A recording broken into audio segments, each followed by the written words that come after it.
రే ఇంత ముందు కంటే ఎక్కువ ఊతుందిరా. అరే నిజారా, చుట్టుపక్కల కూడా ఎవడు లేడు, ఎలా ఊతుంది ఉయ్యాలా? నిజారా, చుట్టూ ఎవరు లేరు చెట్ల మీద.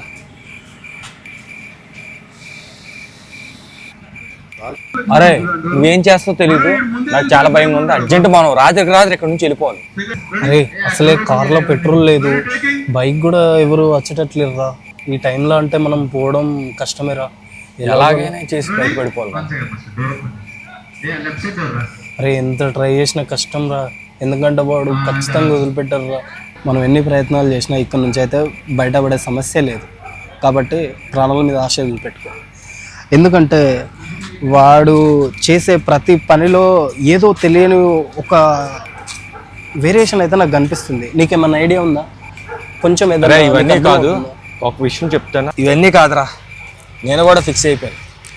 ఆడి చేతిలో అయితే చచ్చిపోతాం. టీవీ పక్కన సెల్ఫ్లో స్లీపింగ్ ట్యాబ్లెట్ చూశాను. చాలామంది సూసైడ్ చేసుకున్నప్పుడు నాకు బాధ అనిపిస్తుంది. చాలా హారబుల్గా చచ్చిపోతారు, ఫ్యాన్ కూరేసుకొని రైలు కింద పట్టాల మీద పడిపోయి. అవన్నీ కాకుండా ప్రశాంతం పడుకొని చచ్చిపోవచ్చు. ఆ స్లీపింగ్ ట్యాబ్లెట్ తీసి చెరువుకు మేము మింగేద్దాం, హ్యాపీ చచ్చిపోవచ్చు. అది కరెక్ట్గానే ధైర్యం చాలా రాదు. ఇంకేం మాట్లాడుకు, ఆడొచ్చేస్తాడు, ఆడి చేతులు చచ్చిపోయే బదులు ఇది బెస్ట్. స్లీపింగ్ ట్యాబ్లెట్ వేసుకుని మింగేద్దాం. అరే ఈ ప్లాన్ అయితే పక్కా వర్కౌట్ అవుతుంది. మనం ఆల్రెడీ ఇంత గట్టిగా మాట్లాడాం, స్లీపింగ్ ట్యాబ్లెట్స్ మనంతట మనమే చచ్చిపోతామని. సో ఆడికి అర్థమైపోయింది, ఈ రాత్రికి వీళ్ళు చచ్చిపోతున్నారు. ఆడికి చెప్పాను కదా, శవాలు, కాలుతున్న శవాలు, ఇవన్నీ శ్మశానం పిచ్చి. ఆడు ఎలాగైనా ఈ ప్లాన్తో కంపల్సరీ వర్కౌట్ అయ్యి ఆడు వస్తాడు రా. ఈ రాత్రికి చచ్చిపోతున్నాడు, ఆడికి ఇంటి ఇచ్చాం, ఎక్కడున్నా వెంటాడు ఆడు.